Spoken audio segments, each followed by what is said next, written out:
Consider the traditional sources of Ontario's wealth. Manufacturing, especially cars. Well, we all know what's happening to GM and Chrysler these days. Heavy industry like Stelco. Not so long ago, it had to seek bankruptcy protection. And mining, the prototypical boom or bust industry. Last year it was soaring, this year suffering. In the face of all that, your provincial government says we need to look at our economic future through green-colored glasses. Toronto's iconic but lonely windmill at Exhibition Place could soon have lots of company if the McGuinty government's Green Energy Act delivers on its promise. Thanks for joining me again. Later in the program, I'll be speaking with the former Premier, who's now heading the effort to bring the Pan Am Games to Ontario. But first, the Green Energy Act. It is the responsibility of the Minister of Energy and Public Infrastructure Renewal, George Smitherman. Welcome back to the program. Thanks. Nice to be here. So, if you want Ontario to be the North American leader in renewable energy, what does that mean? Paint a picture for me. Now, you're suggesting it's going to create 50,000 jobs, but a lot of questions here. You don't know the price. You don't know what kind of opposition. The price you're going to set by the... No, but that's not fair, Sean. I told you that the Ontario Power... And thanks for joining me again. And my guest is Stephen Harper, the Prime Minister, the Right Honourable, leader of the Conservative Party of Canada. Welcome to Focus Ontario. Nice to be here, Sean. When you spoke to us after the Premier's meeting last week, you mentioned that we are in dangerous times. Could you tell me more specifically, what are the dangers specifically for Canada, and how do you think your budget can deal with those? The dangers for Canada are primarily from the world economy. Obviously, we have a global recession. That recession has been deepening every week for the past 3 months. And that creates, obviously, considerable risks for our country. The source of this remains, in my judgment, the U.S. financial sector and some of the other financial sectors around the world. But what all governments are doing, as you know, was decided at the G20 meetings in November. All governments are moving forward with so-called fiscal stimulus packages to make sure we spend some money that will keep people working, that will keep activity in our economy, will help the unemployed, make some long-term investments. It's a good time to do that. We can go borrow some money at low interest rates, because it's not being invested, it's not being spent by consumers. Because of the wave of pessimism, we can make sure that goes into the economy and gets us through this difficult period. And what is a pretty extraordinary move, we already know what the deficit's going to be this coming year, $34 billion, $30 billion the year after.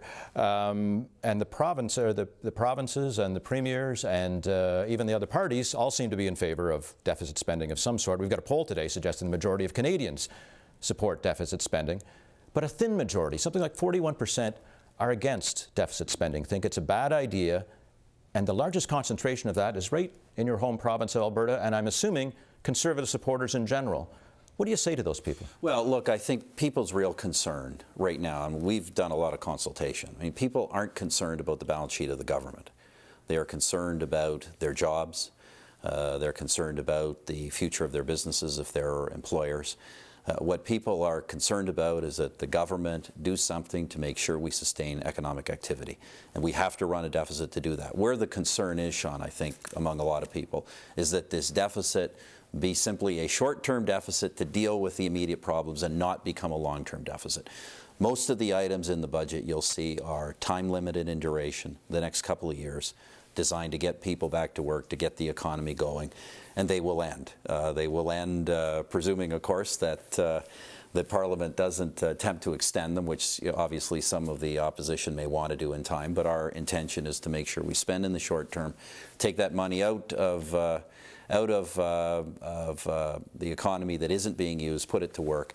As long as we do that, we'll emerge from this with a surplus once again and with a very strong balance sheet. Your people have sent out signals to expect to be back in surplus in 5 years. Can you do that without some pretty serious cuts down the road? No, there should be no difficulty in doing that. As I say, there should be no need to cut. We are in a long-term surplus position. Right now, we're only moving into deficit because of the declining revenues from the slowing economy, particularly the corporate sector, and also our spending initiatives. Those spending initiatives will run out in any case, and our revenues will recover. So we should be able in 4 to 5 years, if we stay on track, to return to a healthy surplus in this country. We do not have the structural deficit problems that exist in the United States and other countries. I mean, let's not forget, most of these other countries were already in deficit before the recession began, and if they weren't already in deficit, they went into deficit in the last year. This past year, we stayed out of deficit. We're only going into it now as a deliberate short-term policy choice. So this would seem to indicate you're talking about some kind of tax measures, probably not income tax cuts, I would assume, because those are not the kind of things you can easily roll back later. Well, there will be some tax measures, and some of those measures will be permanent, but the tax measures are modest and they're affordable in the long term. I want to talk about how this is an evolution for you, because you got into politics as a deficit fighter. That's correct. And I have a quote that struck me from 1993 when you were a Reform Party newly elected MP talking about the Liberal deficit at that point, inherited from the Conservatives, and a quote is, "If they don't change federal spending habits, they're going to run us into a financial wall at 100 miles an hour and cause tremendous hardship for the country." Why were deficits so bad then and so virtuous now? Well, the problem then, of course, is we were running deficits even when the economy was good. And we had an enormous national debt that was, one of the highest in the industrial world. Today, we're the opposite. Today, we were not running deficits when the economy was good. In fact, when the economy was fairly steady over the past year, we still weren't running deficits. And we have the lowest debt GDP ratio in the G7, and we will continue to have the lowest debt GDP ratio. We are in unusual times.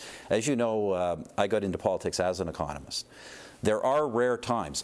I got to tell you, I didn't think I'd see it in my lifetime, but there are rare times where a cycle of pessimism gets so bad in the marketplace that nobody will spend because they're worried about their jobs. Nobody will invest because they see the economy going down. No bondholders will invest because they're worried about capital losses. So money is just sitting out there, even though interest rates are low. That is the one and only time government should go in, borrow that money at low cost, and make sure it's going into the economy to sustain jobs and activity. And that's what we're going to do. These are the rare circumstances that I think all economists will tell you call for deficit spending. So sometimes Keynes was right. Sometimes Keynes was right. Sometimes Friedman was wrong. Well, no, I would say that, I would actually say if you read both of them, they were right. Both of them were right more often than they were wrong. But you have to look at the times you're in. I think just about all. Everybody in my profession would agree that now is an appropriate time to run a deficit. The challenge will be to make sure it's not long term. And I'm not going to tell the public there's not a risk in that. There is a risk. You've got to have a government that can spend now and stop that spending when the economy recovers. And that is what we are going to do.